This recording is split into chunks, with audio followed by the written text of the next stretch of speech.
I have now put out simple one-shot builds for all 5 of the characters in Clair Obscur Expedition 33, which are straightforward standalone builds, seeing the character perform well solo or in a group dynamic. You may have already caught 1 or 2 of them. I wanted to bring them all together in one cohesive video, so you've got all 5 builds of all 5 characters in one place. Each character comes with a one-turn solution both for clearing the screen of all enemies and extreme single target damage as well. Let's jump right in, as maximizing your OP-ness is of vital importance. Starting off today, first I wanted to look at Lune and the glorious build that lets you go straight into Elemental Genesis in one turn to completely clear the screen and devastate even single target enemies too. Pure elemental carnage. This whole build revolves around 2 skills: Elemental Trick, which will generate 1 of every stain upon critical hitting, and Elemental Genesis, dealing extreme damage to all enemies but requires you to have all 4 of the elemental stains. Easy peasy, just get yourself to 100% crit rate, so then Elemental Trick will always give you all 4 stains. As a backup, it is also useful to have other skills in case the enemy absorbs one of the elements. Stuff like Mayhem, Hell, Lightning Dance, they're all great. For the Pictos, we're going to bump up the crit rate as high as possible, preferably 100%, but as close to it as you can get. You can try and align this with skills that you actually want as well, but the crit rate's what's really important. For the weapon, we want the power to be as high as possible, so we're using the Scaverim over here, which scales primarily off vitality and secondarily off agility. Don't worry about any of the Dark Stain abilities here. They won't activate on Elemental Trick, and they won't activate after Elemental Genesis if you one-shot everything. This weapon will get you the most damage out with this setup. You can also take stuff like Kralim, which will generate 1 AP when stains are consumed. And given that on turn start, if you have no stains, you will have 2 random stains, these will be counted as consumed when you use Elemental Trick, which gives you 1 bonus AP. This is nice for when you want to go straight into Hell after using Elemental Trick, if for whatever reason you don't want to use Elemental Genesis, but your damage is going to be better with Scaverim. As far as I can see, it's not impacted by the level 4 ability at all. That is strictly speaking for elemental skills. Same thing applies for Betalim over here. You will get the extra AP for using Elemental Trick for the 2 stains that do get eaten, but you don't get any bonus damage from the level 4 ability. I tested the Betalim up against the Kralim and it wasn't stronger. Whatever you do go with, it's going to be super powerful, so don't worry too much about min-maxing. It's way more important that you understand the core principles of the build. Speaking of, the build isn't complete unless we actually go into the Luminas over here. It is super important that you have really good AP generation from the get-go. So you're going to need Energizing Start 1 and 2. Energizing Turn will be very useful as well. Energizing Powerful combined with Auto Powerful, and that should see Lune start with 9 AP, absolutely raring to go. Of course, it should go without saying you're going to need Cheetah so that you always play twice in a row. Absolutely crucial to this build. You get it from Sprong, that giant Nevron sticking out of the water. He's pretty tough, so you're going to need to be post Act 2 and quite powerful, and you're going to be in for quite a long fight. It's got a lot of HP. You'll also absolutely want to have Painted Power so that the damage cap can be lifted. You get this automatically after beating the Act 2 boss, so keep going and you'll get this eventually. After the 2 essentials and your initial AP generation, you're going to want to boost your damage as high as possible with as many different skills as you can. Stuff like Full Strength, Glass Cannon, Greater Powerful, Immaculate, Inverted Affinity, Tainted. Solo Fighter is going to be absolutely huge as well if you're just running this solo. At Death's Door, if you're getting yourself to 1 HP and stuff like that, I don't really bother, but it's an option for you as well. And all that's left is to go test it out. There is one caveat with this setup with this build. I already alluded to it. It's that if any of the elements are nullified or absorbed, that hit will not count as a critical strike. So you won't actually generate the corresponding stain. You need all 4, 1 of each, in order to do Elemental Genesis. With the weapons that start you off with 2 random stains, like the Kralim, this can happen and you can still have all 4, but you're kind of rolling the dice on that. Upon entering a battle, you will have full 9 AP, so you can absolutely pick and choose what you want to do. Of course, we're here with a specific purpose. We're going to use Elemental Trick for 3 AP, smacking the enemy 4 times and generating all 4 of the elemental stains. You will then replenish another 2 AP on your turn start again, which you will go straight into because of Cheetah, giving you 8 AP or 9 if you're using one of the weapons that generates it on consuming stains. Either or, Elemental Genesis is only going to take up 4 anyway. Pop it and lock it and watch Lune go to town on the orbital elemental lasers. This deals an absolute ton of damage, easily going up into the millions, great for single target enemies and even better for multi-targets, giving you a super easy method to screen clear, not convoluted, doesn't rely on any other teammates. You can do it solo, you can do it in a group, you don't have to jump through any of the crazy hurdles of first killing yourself to then get auto revived,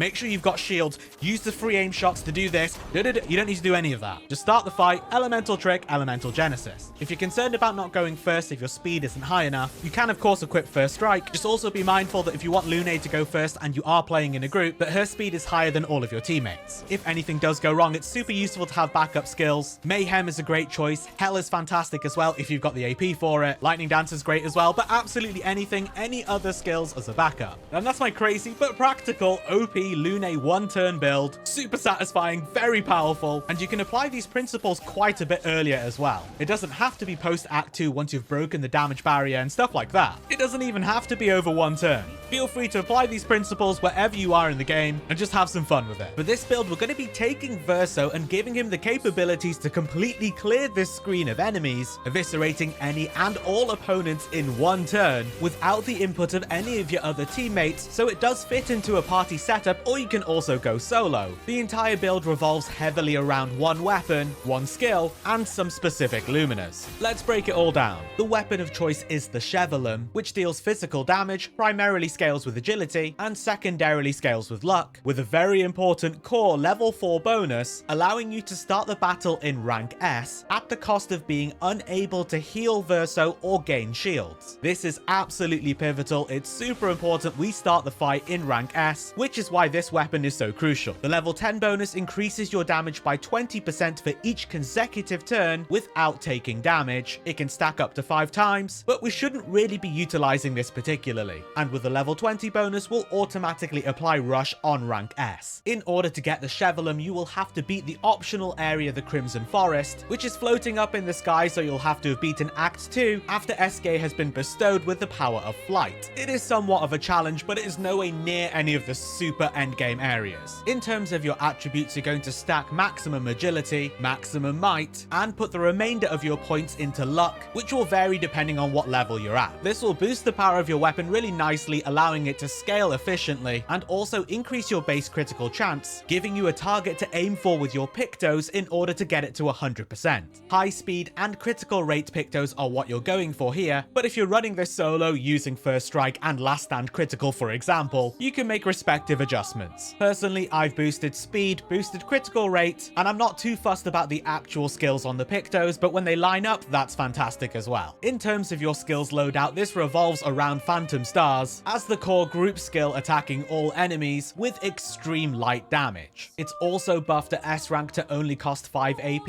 instead of the full 9. You can kind of take whichever other skills you want to. I do, however, also recommend taking some physical damage skills and or those that use your weapon's element, as the Chevelum deals physical damage, so that you do have a backup of other options just in case light damage isn't going to do the trick. My go-to backup S rank abilities are Ascending Assault and Steeled Strike. And now for the Luminous setup, this part is also very important, so make sure you're paying attention. Whilst Cheetah, which allows you to play twice in a row, is always nice to have, this setup doesn't actually require it. It's all about doing everything in one turn, but as I say, it's always nice to have, so by all means go and take out Sprong, that giant Nevron sticking out of the water, who is pretty tough post Act 2 with a lot of HP, but it's no super boss. You'll also want to have Painted Power, which you should basically always have permanently equipped once you've unlocked it, allowing you to lift the damage cap and surpass 9999 damage. Whilst you only actually need 5 AP at S rank in order to use Phantom Stars, having solid AP generation from the get-go is always very handy, especially if you ever spill over to 2 turns. You need to free aim some of the enemy's shields off or whatever else. For this, we're going to have Energizing Powerful combined with Auto Powerful, Energizing Start 1 and 2, and Energizing Turn. These alone will have you start off with 9 AP, and you can do other things like using Energizing Rush instead of Energizing Start, or in place of Energizing Powerful, whatever. There are different routes you can take to get to the same destination. You just want 9 AP from the get-go. After your AP generation luminous, everything else is about boosting damage. So things like Full Strength, giving you a damage boost at full HP, Glass Cannon, dealing more damage but taking more damage, Greater Powerful, boosting the impact of Powerful, Immaculate, giving you a damage boost up until you take any damage, Inverted Affinity, casting Inverted on you for 3 turns at start, but giving you a big damage boost in return. Solo Fighter is massive if you're playing solo, definitely use that one. Tainted, Warming Up, First Offensive, Augmented First Strike. Confident Fighter is a particularly good one because the weapon itself already has the negative effect of Confident, so you're just getting a free free massive damage bonus for nothing. You cannot use auto death as that will remove your S rank, and that's the whole premise of this build. Don't worry if you don't have all of these damage increasing luminous, just use whichever ones that you do have. For example, a bunch of this footage is before I even had Confident Fighter or First Offensive, so as you get more, just add them in. And all that's left is for everything to come together and for us to put it into practice. Upon starting a battle, you will go straight to rank S, and you will also begin with all 9 AP at your disposal. This gives you the opportunity to clear a few enemy shields if you need to, but otherwise you're going to go straight over to skills and immediately use Phantom Stars. And watch as all enemies are hit with extreme light damage. This would have cost 9 AP, but it only costs 5 because we're at rank S. And not only that, but rank S provides a massive damage multiplier. This is enough to screen clear even some of the most powerful endgame enemies. And if not defeat them in one turn, then do some serious work on them. The one caveat here is if enemies are resistant or absorb light damage, you're going to want to use your alternate physical damage skills or use Phantom Stars a second time with Cheetah to get the job done. And there you go, there you have it. That's my one-turn OP Verso build, lying somewhere between practical but also very ridiculous, but still isn't quite hyper-broken game trivializing stuff when it comes to absolutely bonkers builds like one-shotting Simon. For this simple build, we're going to be taking Sciel and giving her the capabilities to wipe the entire screen, completely disintegrating all of the enemies in front of her in one turn without the input of any of your other teammates, so it does fit into a party setup, or you can also go solo to crank up the damage even further. The entire build revolves around a specific weapon and a couple of skills, with the option for a few tweaks for additional flexibility if you wish to do so. Let's break it all down.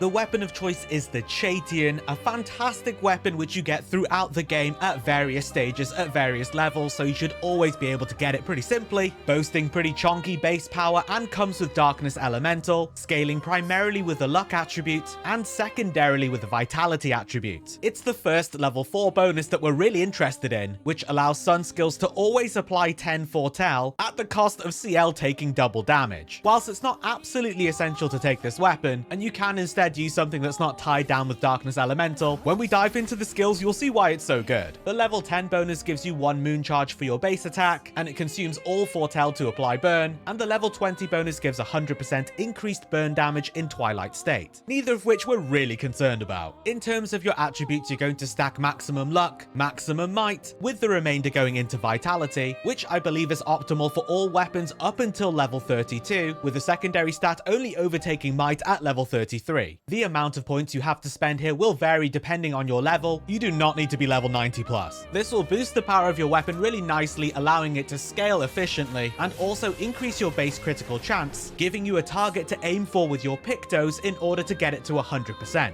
High speed and critical rate Pictos are what you're going for here, but if you're running this solo using First Strike and Last Stand critical for example, you can make respective adjustments. Personally, I've boosted speed, boosted critical rate, and I'm not too fussed about the actual skills on the Pictos, but when they line up, that's fantastic as well. In terms of your combat skills, the build revolves around 2 in particular. Card Weaver the Sun skill, dealing low single target physical damage for 1 hit, which usually only propagates the target's foretell to all other enemies, but because of Chatian's weapon ability, it will actually apply 10 foretell to all enemies. And it allows you to play a second turn, so you don't actually need Cheetah, all that for 3 AP. Immediately followed up with the Moon skill Dark Wave, dealing high dark damage to all enemies for 3 hits, consuming all 10 foretell, the maximum pre-Twilight, for increased damage. In terms of your other skills, I would prioritize having an excellent single target damage solution, where you can combo focused foretell into Twilight Dance straight after. Your options to deal non-dark damage are very limited if your weapon deals dark damage, so you can take Plentiful Harvest, but it's a pretty weak ability. If dark isn't working for whatever reason, I would just take a different weapon. And finally, let's take a look at the Luminous setup, which is super important to bring it all together. If you're opening with Card Weaver, you don't actually need Cheetah, but Cheetah is super useful to have anyway in case you're using Focused Foretell first for whatever reason, so I pretty much always recommend it in every build. Go take out Sprong, that giant Nevron sticking out of the water. He's quite tricky, he's got quite a bit of HP, but it is doable after around Act 2. Defeating it nets you Cheetah. It should also always go without saying that you're going to need Painted Power in order to get the most out of the build, which will lift the damage cap, allowing you to exceed 9999 damage. We're going to want to make sure that our AP generation from the get-go is top-notch. Bringing it up to 9 on start is always super handy. You can do this with Energizing Turn, Energizing Rush, and Energizing Powerful, combined with Auto Rush and Auto Powerful, but you can also achieve it with a combination of Energizing Starts as well. So long as you can use Card Weaver followed by Dark Wave, use whatever works for you. And everything else is all damage boosting Luminers, as many as you have, to crank up the damage as high as possible. You may be using things like Confident Fighter, Glass Cannon, Auto Powerful and Greater Powerful, Immaculate, Inverted Affinity, Solo Fighter also being absolutely huge if you are running just Sciel. Don't worry if you don't have all of these, the principles behind the build are far more important than having every single one of these Luminers per se. It will work with 2 or 3 damage boosting skills, it will just work better with more, which you can always go and get and add to it. And all that's left is for everything to come together and for us to put this into practice. Upon starting the battle, you will be bestowed with Auto Powerful, Auto Rush, and you will have 9 AP to play around with. With my setup, it comes out to having 2 spare AP to use to hit a weak point or knock away a couple of shields. Just make sure you don't go over 2, otherwise you won't have enough for Dark Wave afterwards. Our first step is to use Card Weaver, which will deal low physical damage to one opponent, and very importantly apply 10 Foretell to all enemies whilst giving us 1 Sun Charge, and allowing us to skip the queue and play a second turn immediately, which Cheetah would have done anyway as well. We then follow it up with Dark Wave to deal high dark damage to all enemies over 3 hits, which is absolutely devastating, clearing the screen of even the strongest of endgame mobs. An incredibly powerful 1-turn simple setup with Sciel that does not require the input of any of your other teammates. For any situation where you instead require a single target solution, you'll be starting with Focused Foretell first, followed up by Twilight Dance to deal extreme dark damage over 4 hits. The one very obvious caveat here alluded to earlier on is that for any enemies that are resistant to, or even worse, absorb dark damage, it's not the best. What you can do instead is take a weapon which deals void damage, for example, some other skills that deal your weapon's element like Sealed Fate, and have those available as backup skills. I did this with the Charnon, for example. It was great, it just wasn't as strong, the base power is lower than the Chatian, and you can't spread 10 Foretell right from the get-go either. Either way, Sciel is the darkness character, so if you're ever in an area or a situation where it's not appropriate, you can just use someone else for a bit and bring her back later. And there you have it, there's my 1-turn OP Sciel build, lying somewhere between practical but also very ridiculous, but not quite the level of the hyper-broken, bonkers, one-shotting Simon builds. For this setup, we're taking Monoco, giving him the capabilities to wipe the entire screen, completely disintegrating all of the enemies in 1 turn without the input of any of your other teammates, so it fits nicely into a party setup, or you can go solo to crank up the damage even further. The entire build revolves around a specific weapon and 1 skill with a choice of others that you can use, so let's break it all down. The weapon of choice is the Joyaro, obtained in the Endless Night Sanctuary optional dungeon. It has the 3rd highest base damage out of all of Monoco's weapons, is Thunder Elemental, and has primary attribute scaling in agility with secondary attribute scaling in defense. It is the level 4 bonus that we're super interested in here, allowing you to begin the battle in Monoco's most powerful mask, the Almighty Mask, from the very get-go. The level 10 bonus gives 20% increased damage for each consecutive turn without taking damage, and it can stack up to 5 times, but we shouldn't really be needing this because we're going to end it in 1 turn anyhow. And the level 20 bonus doubles break damage whilst in Almighty Mask. Just all-round OPness. Your attributes are pretty straightforward. You're going to max out the primary scaling attribute first, agility, then you're going to max out might, and finally the secondary attribute scaling defense with any of your remaining points. This is true for the weapon up to level 32. Once you've maxed it out to level 33, the secondary attribute takes priority over might. Do not worry about my character being level 99. You absolutely do not need to be max level for this build to work. In terms of your pictos, you're looking to boost your critical rate up to 100%, making up the difference that you'll gain from pumping up your defense attribute. If you can't quite hit 100, get as close as you can. Over here, I've boosted speed and critical rate. If we're aiming to end fights in 1 turn, speed's going to be most useful. We're not really bothered about the skills, but if any of them line up for ones that you're actually interested in, that's just a bonus. The main skill this revolves around is the Sacapitate Fire, dealing extreme fire damage to all enemies over 3 hits, applying 3 burn per hit, and having its damage increased in Almighty Mask as all skills are. You'll need the ultimate Sacapitate Never on foot. You can get one at the Endless Night Sanctuary or at the Monolith as well. Just make sure Monoco's in your party during the fight. The other skill we'll be using for a single target solution, but honestly is absolutely insane and you can use on a group as well, potentially even to greater effect than Sacapitate Fire, is Creation Void, dealing extreme void damage to random targets over 3 hits, increasing in damage if the same target is hit multiple times. times, boosted by the Caster Mask, but also of course by the Almighty Mask. Both skills take up 9 AP, both are absolutely devastating, you can kind of use whichever you want. Keeping in mind that Sack of Potato Fire does deal fire damage, which some monsters are resistant to, whereas Creation Void deals void damage, which nothing is resistant to. There's a creation you can go back and fight in Lumiere Gardens if you need the Nevron foot, or you can head over to Renoir's Drafts. In terms of the Luminers, we don't actually need Cheetah here at all, but it's always useful to have just in case. Go take down Sprong, that giant Nevron sticking out of the water. He's pretty tough, he's got a lot of HP, you can beat him after around Act 2. If you're good enough to get the weapon you need for this build, you're good enough to go beat Sprong. Painted Power, of course, is also always a given. It allows you to exceed the damage cap of 9999 damage, received during main story progression after Act 2. Equip it and never get rid of it. Whether you're using Sack of Potato Fire or Creation Void, you're going to need 9 AP from the get-go. Having solid AP generation, especially on startup, is great practice anyhow, but in this case, it's actually required. You can achieve this with Energizing Turn, Energizing Rush, and Energizing Powerful, alongside Auto Powerful, Auto Rush, or Empowering Last Stand, Accelerating Last Stand, either or. Of course, the Last Stand ability is only working if you're running this solo. You can also drop some skills and use Energy Master, or you can use some of the Energizing Start skills. The route you take to get there doesn't matter so long as you start with 9 AP. And for everything else, we are focused on pumping up our damage as high as we can. You're looking at skills like Confident Fighter, Burst Offensive, Glass Cannon, Greater Powerful, Immaculate, Inverted Affinity, Shield Affinity, and Powerful Shield alongside In Medias Res. Solo Fighter is a massive damage boost if you are running this with just Monoco, anything and everything that you've got. Don't worry if you don't have all of these Luminers, use as many as you have. It is far more important that you understand the core principles behind the build rather than having every single one of the same Luminers per se. And all that's left is for us to take this and put it into practice. It is so simple. You're gonna walk into a fight, you'll get Auto Powerful, Auto Rush, and be boosted all the way up to 9 AP. The level 4 weapon ability of the Giaro will put you straight into Almighty Mask, and you have your pick of your skills all boosted up to the maximum. For this setup, we're going straight into Sack of Potato Fire to unleash extreme fire damage on all enemies, instantly burning them to ashes, unleashing absolute devastation. This will screen clear even the toughest of endgame opponents in one turn without the input of any of your other teammates. Super straightforward, super simple. Alternatively, you can of course use Creation Void, which will dish out extreme void damage over 3 hits to all opponents, increasing in damage if it hits the same opponent consecutively. This is absolutely disgustingly powerful both for a single target solution and to screen clear as well. The advantage it has over Sack of Potato Fire is it deals void damage, which no enemies are resistant to. It does however lack the same volume of attacks, so trickier when dealing with shielded enemies. There really are no caveats to this build because you can have a set of skills for every eventuality.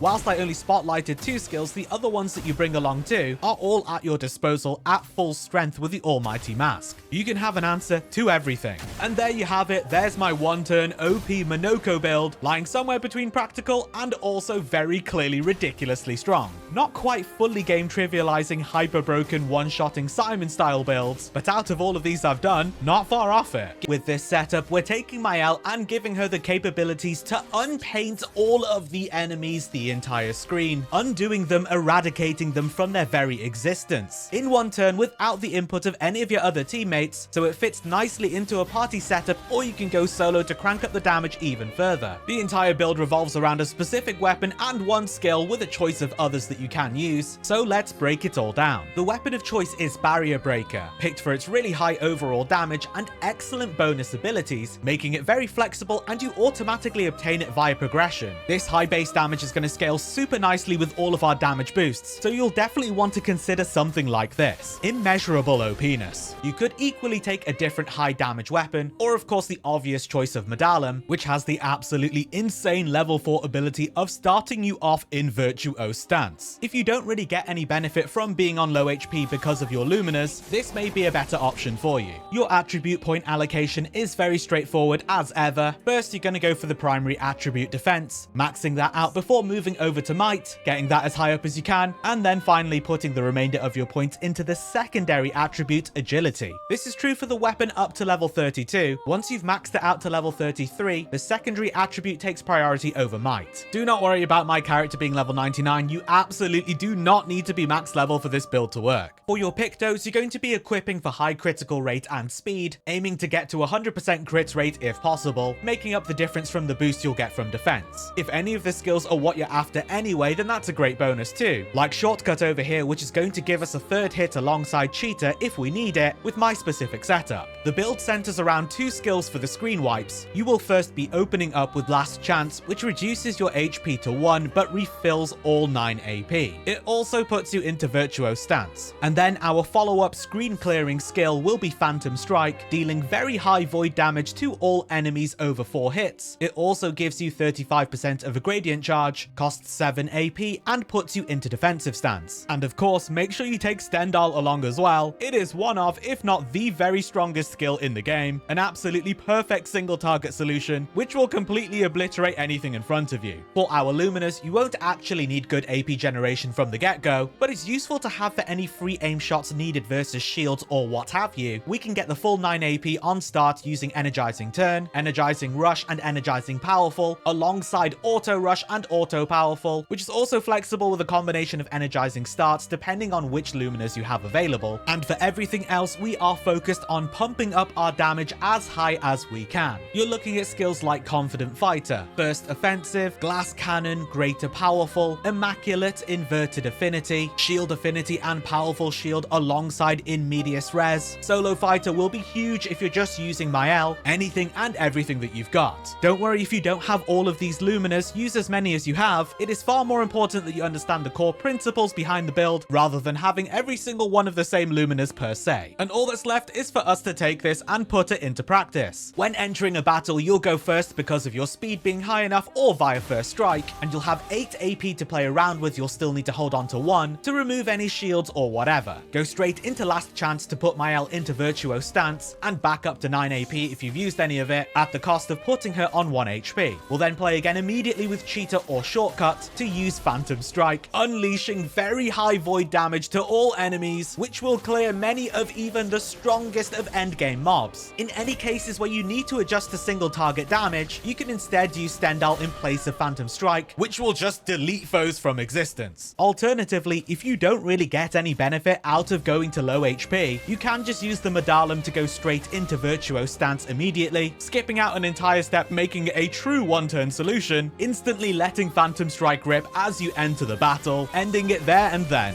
There aren't particularly any caveats here, as no enemies are resistant to void damage, but some are even weak to it. If I had to pick one, it would be that Phantom Strike is very high damage for a 7 AP skill, so it can lag behind a little bit as a screen wipe finisher, unless your weapon damage is very high and you have enough Luminous to boost it up. And there you have it, there's my one-turn OP Maelle build, laying waste to all enemies on screen and having an insane single target solution. This one can be completely and utterly broken, so make sure you use your Stendhals wisely, lest you completely trivialize the game, unless that's what you're after. I'll put up on screen a couple of the other builds for some of the other characters. If you enjoyed this, you will probably really enjoy those as well. If you dig my style of gaming guides and builds, you can subscribe for more. But either way, thank you so much for watching, and until next time, for those who come after.